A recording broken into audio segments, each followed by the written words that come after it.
I'm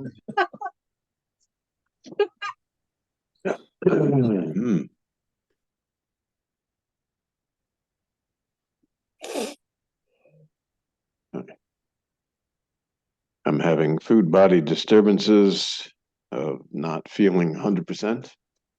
So just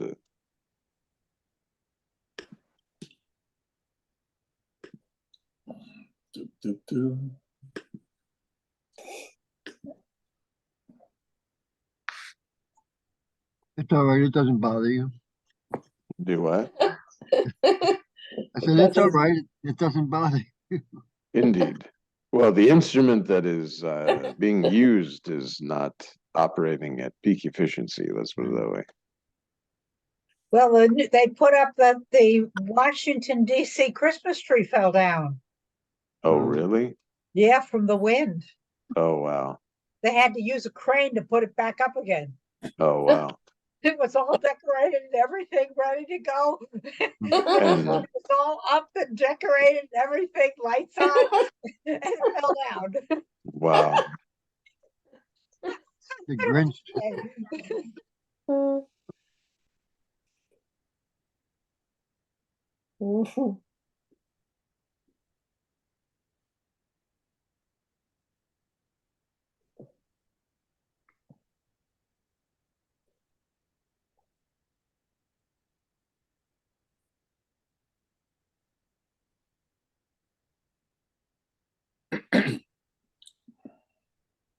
You see, we actually did have somebody ask something about something. You see. Where is this?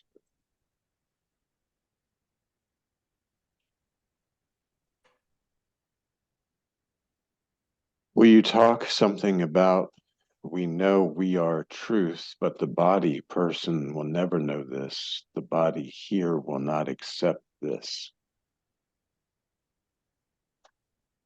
Well, the body is just a conglomeration of the 5 elements. We know this. The formless presence is operating the body. You could say the formless holder of the body, which is not exactly true, but you could say, okay, I identify more as the presence than I do with the body. A dead body can't talk. That's what Maharaj would always say. Dead body, it can't do anything, right? When presence leaves the body, we burn or bury it. You don't say, oh, but this is my mother. I loved her so much, and then keep her around for, sitting on the couch or any. You don't. It's burn or bury. There's no value to the body. It's 5 elements. It returns to the 5 elements. So the body is inanimate and therefore cannot do anything, can't recognize itself, can't know itself, can't move, can't do anything until presence clicks with the body. Oh, I exist. I exist as this thing. And then I start to see myself walking around and doing things and taking credit for ownership. And as you were speaking about, realization is not for the body, and the person is illusory. So how can an illusory person discover themselves? They can't. Person is a layer of illusion that has to be discarded. The concept that you're somebody else removes this. You have to remove this idea, I am somebody else. Remove this, and there you are. Formless presence. Then even the formless presence, you're not, because you say, oh, your presence, the entire world is projected on your presence. Well, your presence is just like your car, your house, your coat, your clothes. It's not you. But it's the closest thing to you within the illusion, because the presence created the concept of duality. I know myself. I exist. Now that's it. So who's realizing what? There's nothing really to realize other than the removal of the false concepts, I am somebody else, in a body, in a world. Then there's no benefit to you, the self that you are, nor is there any not benefit to you, the self that you are. But while you're within the bubble of illusion, then we say, oh, I know myself in a real sense, therefore I'm not so concerned with illusion because I absolutely understand I'm separate and apart from it. So while this bodily existence is occurring, the identification with the body lessens and lessens, and you know, this is not me. Although this body is available and seemingly operating in the world that I seem to be experiencing, I'm separate from this. And then there's not the ups and downs and the trials and all this stuff. It's just, okay, do your job, do your duties. This is coming. Food body problem, body's sick. You're not sick, you can't be sick, you're formless. How can formlessness? There's no sick that can stick to formlessness. But, and that's why Nisargadatta Maharaj used to say that the cancer is on the I am, and he's not concerned with that. You know, this body that's animated by the presence is having the problem. You can't have any problems. There's not a possibility because there's only you. The knower of the formless presence, known through the body form, and can only be known in the bubble of illusion. That's why all experiences, whether good or bad experiences, all occur within the bubble of illusion. And that's why Maharaj says, discard these. You know, even if you're meditating and you see all the masters appear in your living room and tell you how wonderful you're doing, this is only within the bubble of illusion. It's consciousness creating, which is what consciousness does. We know this because when we fall asleep at night, the dream consciousness creates a dream world. And you could very easily have the story of going to see a guru and being realized and staying with the guru for many months and then having traveling and all this, and you wake up, oh, it's not true. But the consciousness was constantly creating. That's why we just don't take any value to what it's creating. I'm separate and apart from this. I remain with my selfless self. Whatever comes and goes is not myself because I watch this coming and going. Even when we're sitting in meditation, we say, oh, there are some times when I really know myself and other times when I do not. Well, the faculty of knowing, whether you know yourself or you don't know yourself, or as they talk about ignorance and the knowledge, both are appearing to you. You're the knower of ignorance and the knower of knowledge. So how can you be affected by either if you're just the formless knower of both? Nothing can affect you. Oh, I'm very knowledgeable. Oh, I'm very ignorant. Has to do with the body form identified with as something. The knower of both. If you say, you know, sometimes my days are so peaceful and I'm in that no thought state. Well, what knows this? You. Some days, my days are just so traumatic and I just forget to remember myself. Who knows this? You. Without you, there can't be a knowing of, oh, my days are so troubling with my thoughts, or other days I'm so blissful. You are the knower of both. And therefore, you're not losing yourself in either, because both of those are illusory states appearing on your spontaneous presence.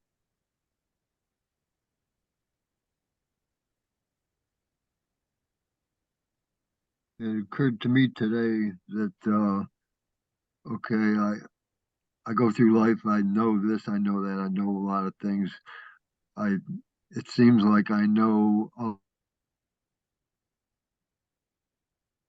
well, if I know more than one thing, then or any if I know lots of things, I am greater than anything known because something has to be greater than the things that it knows in order to know it all.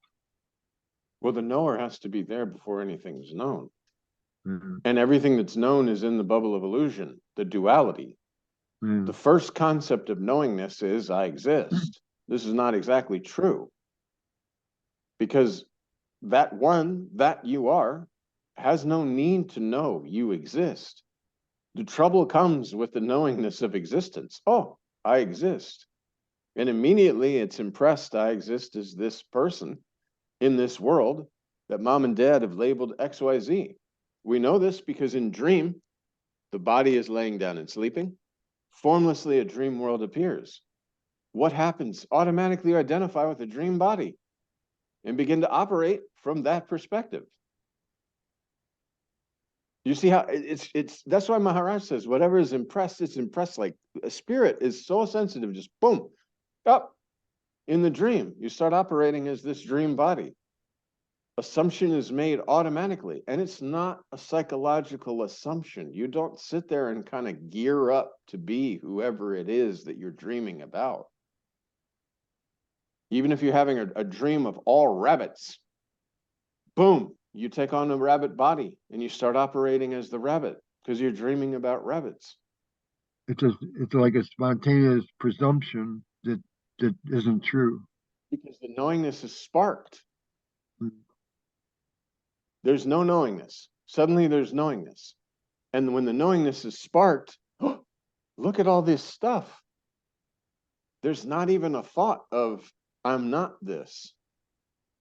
Until, of course, after a while, you've been playing in the illusion long enough, you've seen that there's got to be something more, or something. Some kind of pressure is coming on you. Your life is not working out, or some kind of something is happening where you discover and you ask, who am I? What is all this? And maybe it begins with the first thing of who is God? I want to know God. I really want to know this God. Or maybe it's just simply, there's got to be more.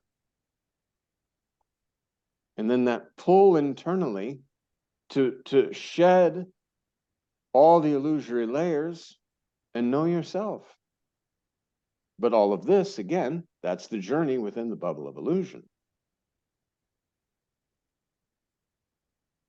Even when you know yourself and you say, okay, I'm holding this body, but I'm nothing to do with this body, all this knowingness is still within the bubble of illusion.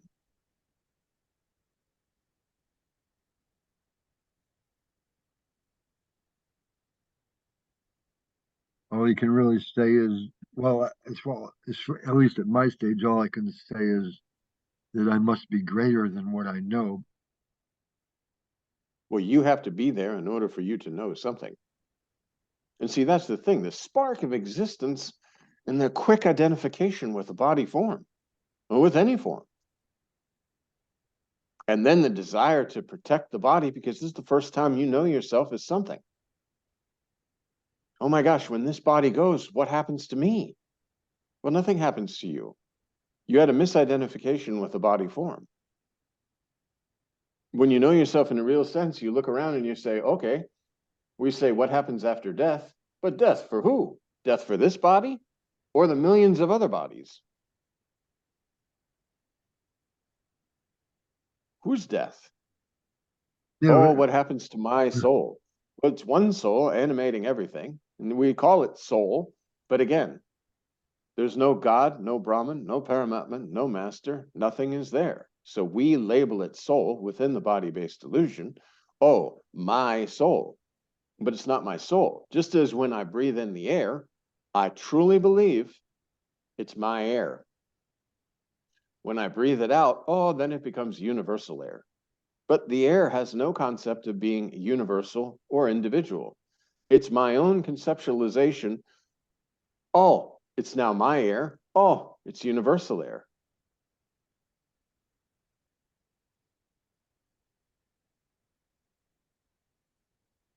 Bodies are formed, grow, just like weed, and dissolve. And that's it. we claim to know death, but everybody admits that they don't really know what death is or what happens. But We see a body that is no longer, we say, this is grandma. We know grandma. we think we know death, but we Then don't. grandma drops dead and we say, oh, grandma's died. It's very sad. But this is our own concept. When you know yourself in a real sense, just like in a dream, you might see somebody die. Hell, you might even see your own body die or get sick, and you wake up and you know it's not true. And I'm not saying don't grieve for grandma, because, okay, grandma, I'm very sad. Grandma died. Jai Guru. But it should be very quick, the impression. Remember I talked about when Maharaj had left the body. I was driving up to Frederick, And I was very sad. I was like, oh, he was like a father, and my master is gone, and this and that. And immediately was impressed. Maharaj was never the body. Mm. And Maharaj knew this absolutely. So the formless presence has not done anything. There's no longer the concept of Ramakant Maharaj as a body form. But that was not true anyway. You know, even looking and saying, Master has become everything. No, Master always was everything, as are you everything. There was only your limited conceptual belief in Ramakant Maharaj being a body. But Maharaj knew absolutely he was not body. Speaker and listener are one and the same, spontaneous presence. And there's no separation. But this is how, when you know yourself in a real sense, this is how death will immediately be thrown off, because, okay, there's a sadness. It's very quick. The understanding comes. No one's died. No one was born.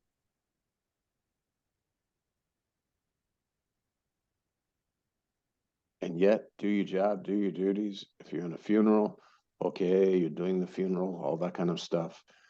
But you just know, no one has died. In that box up front is 5 elemental goo. That at first mom and dad got together, some goo was created, this goo grew, the sense of existence was impressed. Oh, I exist. Mom and dad gave a label. You started being told you were doing good things and bad things, which created the sense of doership and an egoic sense. And you started to watch the body grow. But that who watched the body grow never grew. The same at day 1, same at day 99 or 100, whatever. It's no change. You're perceiving the body changing. You're looking in the mirror. Oh, I'm young man. I'm middle-aged man. I'm old man. Oh, I'm very old man. And then finish. But that presence never grew. Never got tired. Never got sick. Nothing. That's why when they talk about the concept of heaven, where there's no sickness, there's no death, there's no nothing. It's not angels flying around on the clouds playing harps and all this sort of stuff. It's the knowingness that you were never sick, you never had any trouble, you never experienced a single thing. All of this was not true.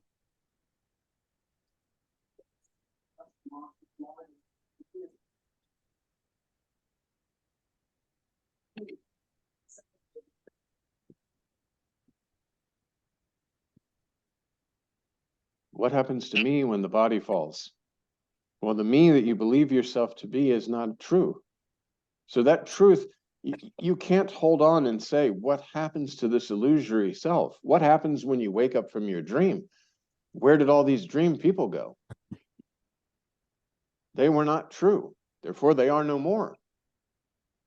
But the one to whom this dream has appeared continues. The very next night, you dream another dream with you populate a whole new dream world. Then all those people are gone the next night. You dream and populate another whole dream world. Or maybe in a single night, you dream 2 or 3 times and people are disappearing and reappearing. Where are they going? Is there a mass extinction event that all these people are gone and then all new people are coming? No, it's because they're not true. And this world is a long waking dream. Identification with the body form as I am somebody else creates the concept of a life.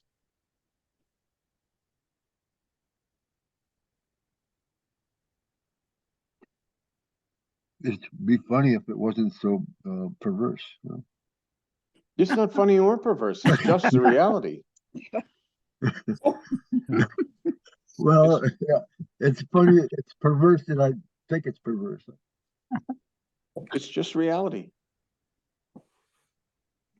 And that's why when people go to Master and they say, oh, what happens after death? It's like, to whom are you speaking about? What happens to what? And as Nisargadatta Maharaj used to say, show me a sample of that you believe you are, that's experiencing all these things. Just like they say, show me a sample of Bombay. No, don't bring Earth, the Bombay, the concept of Bombay, the city. Bring that to me, even a piece of it. You can't, because it's all conceptualized. This Well, idea of you being something else is a concept, and you can't sit and point to that and say, oh, this is myself. but the body does make it possible for humor or negativity to seem to be present. Sure, within the bubble of illusion. Yeah. Hell, like we said, within the bubble of illusion, anything can happen. Just like in a dream, you could dream tonight. We see movies that are like post-apocalyptic movies, and then all this. This came from imagination. The same as when you're going to sleep, a dream world appears. You might be in end of times in a dream, but what's the true and what's not the true? You wake up, it's finished. You can have any emotions you like within the dream, but you that you are, there's no feelings.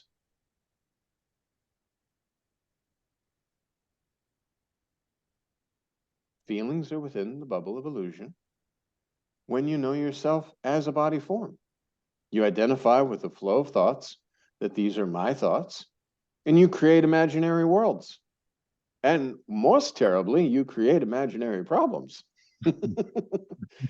And then struggle and suffer. Oh, so many problems I'm having. Show me an example or a sample of that what these problems are. Prior to beingness, you had no problems. After leaving the body, there would be no problems. So within that nothing, for a time, this something is creating all of this. No matter what you experience, it's not true. As Maharaj says, no experience, no experiencer. Where all experience ends, there you are, including the experience of I exist, or just subtle just I, or the sense of presence. You're the knower of the sense of presence. You know this because you can hold presence within your awareness. I'm aware of this presence. Well, there you go. That you. Now, who's aware of you?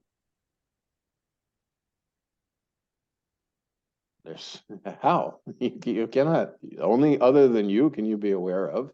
And presence is the first awareness. Presence clicks with the body. Dream world is projected. Immediately it's impressed that I'm somebody else. You just have to unwind all that.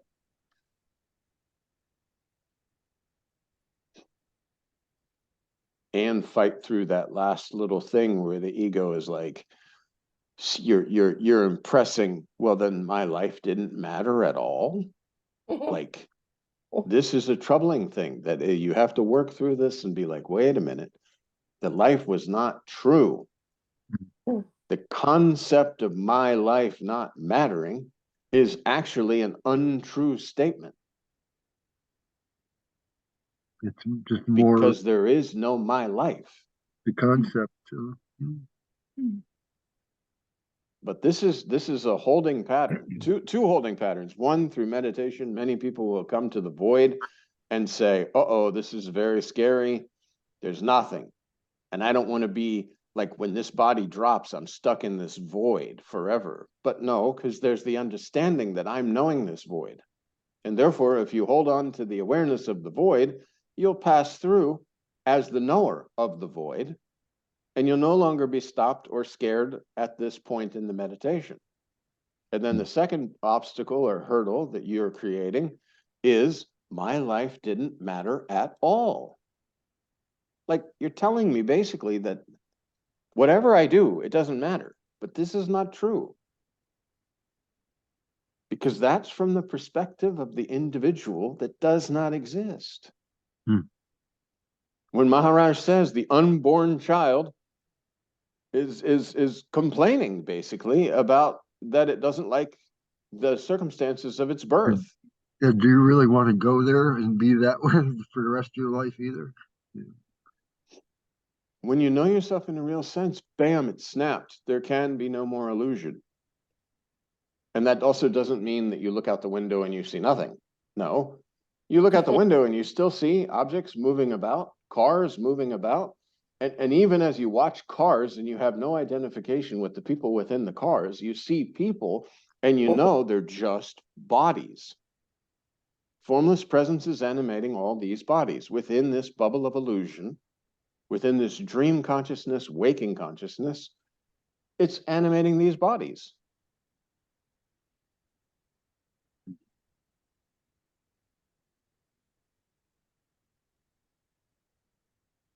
And with this subtle knowingness, the fear of others disappears because there's a knowing there are no others.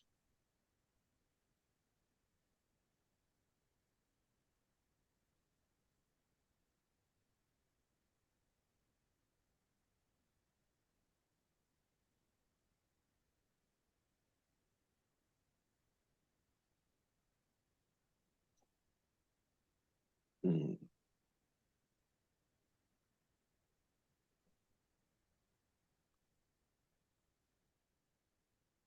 And also, you know yourself in a real sense. If the doctor gives you a bad report and says you're not going to make it more than 6 months, instead of going and jumping into the stream of thought about all the things that you're missing and all this, you can know yourself and remain with yourself.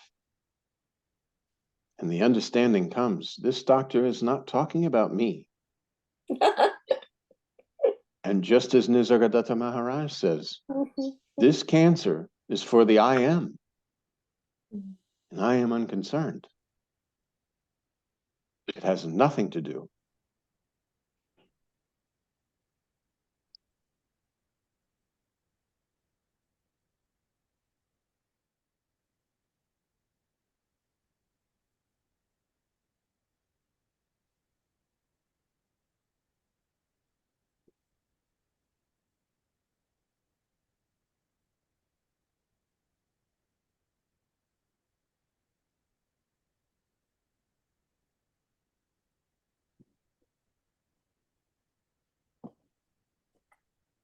I noticed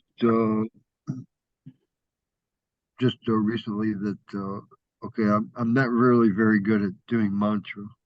I forget to do it a lot, but I do. But also I recognize when I do it seriously, or or give my attention to it pretty fully. It does have an effect of uh, somehow loosening the idea that I know being, because somehow it's just and it's not that I have to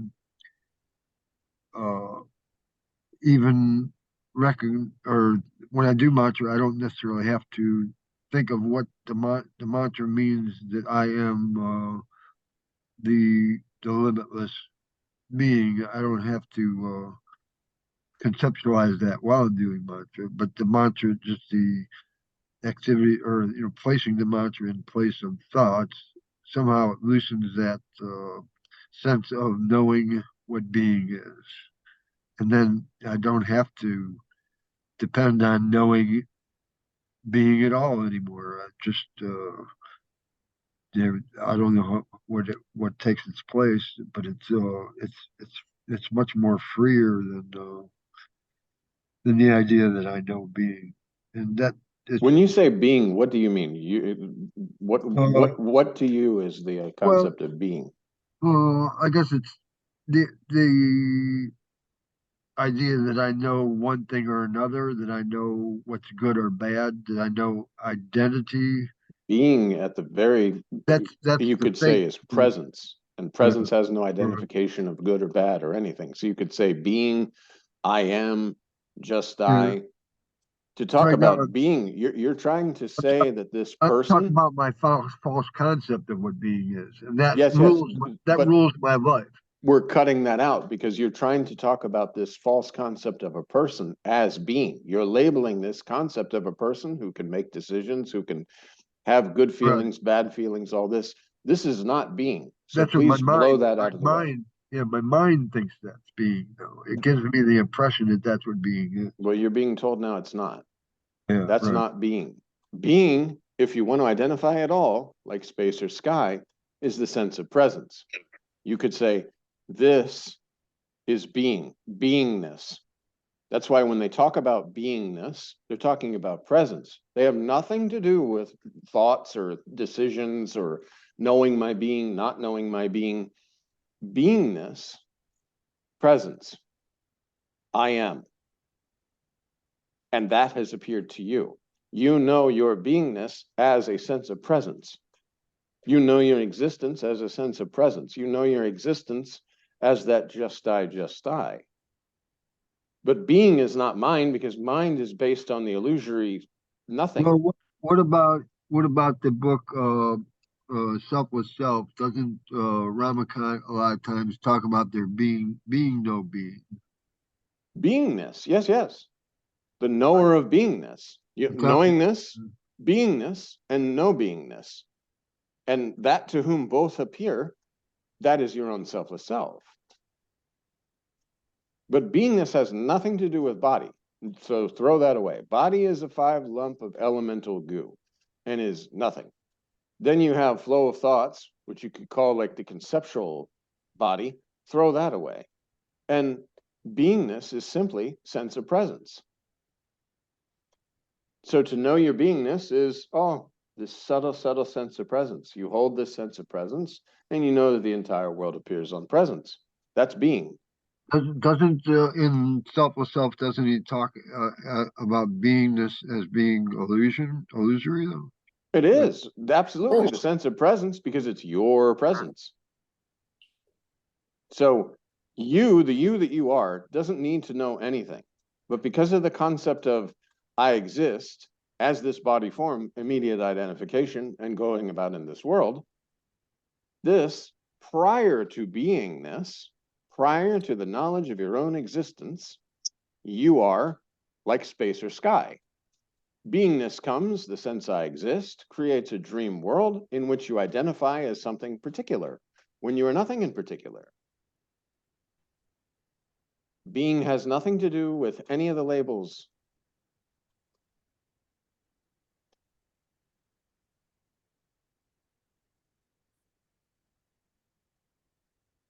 And that's why being or no being, that you are, both of these have appeared.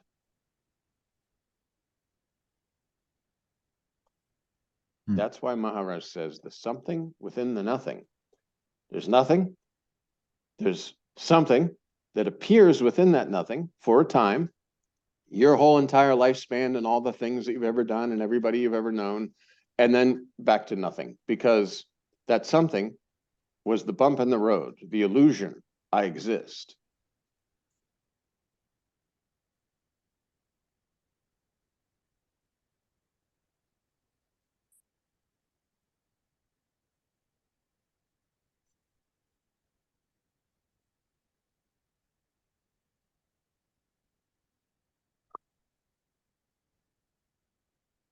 Then it also occurred to me how desire and this whole bubble of illusion is based on some kind of bias or other. It's just like a bias. Desire is a bias generator. Too much thinking.